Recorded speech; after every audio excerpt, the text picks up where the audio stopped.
mood, he began his day. This was an auspicious day, the first day of his new life.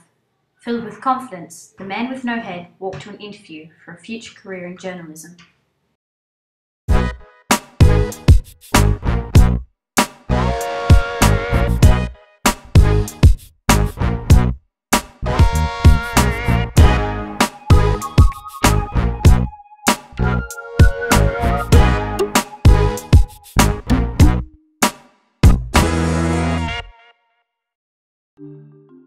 He was hopeful, cheerful, as he went to sit at the interviewer's table.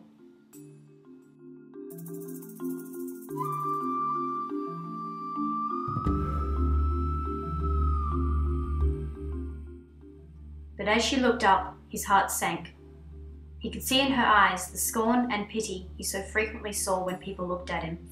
His journalism skills would be no use when confronted with the prejudice of this sort. She shook her head. The decision was final. The man with no head had failed again.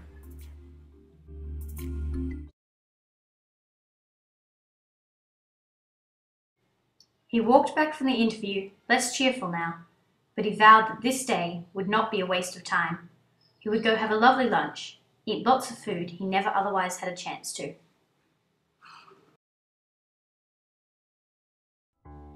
The waitress handed him a menu. Strawberries, he thought. I'd love some huge, red strawberries.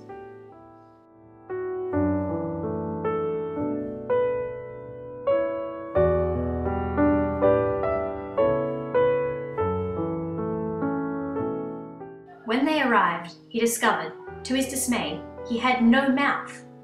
Angry now, he mashed the strawberries again and again. He could see the fruit so close, but he could never eat it.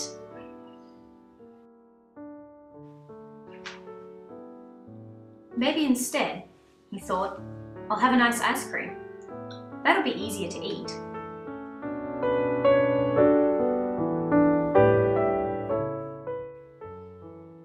He spied the creamy goodness, raised it lovingly, and began to devour it. But alas, he had no mouth, and the ice cream simply smudged to slush, like his hopes and dreams.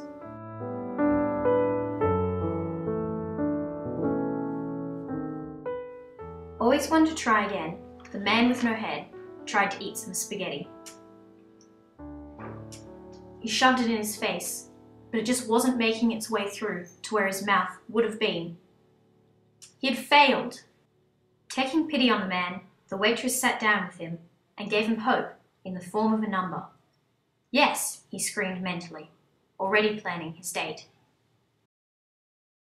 He called her up immediately and asked her to join him on the park. He hugged her enthusiastically and motioned for her to join him on the park seat.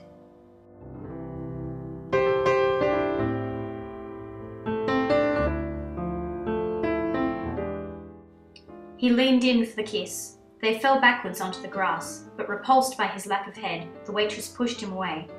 She ran across the grass, and the man with no head knew that he would never see her again.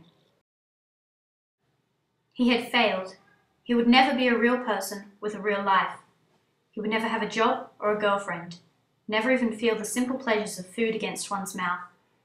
The sky was overcast, bleak like his mood. He barely noticed where he was going.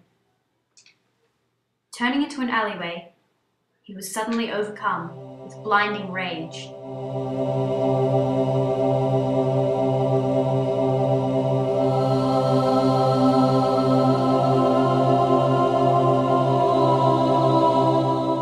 He spied a knife lying on the ground.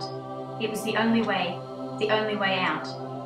He had tried to fix up his life, but he just didn't have enough between his shoulders. He took the knife and drove it again and again into himself. With the last stroke of the silver blade, he felt his soul let go. Potatoes spilled out onto the concrete, hitting the harsh grey ground like claps of thunder. They had lost their host and remained stationary, waiting for the next. Walking home, a schoolgirl decided to take a shortcut. Walking down the bare alleyway, she paused. Confused, she picked up the potatoes that littered the ground. What were potatoes doing here? She wondered.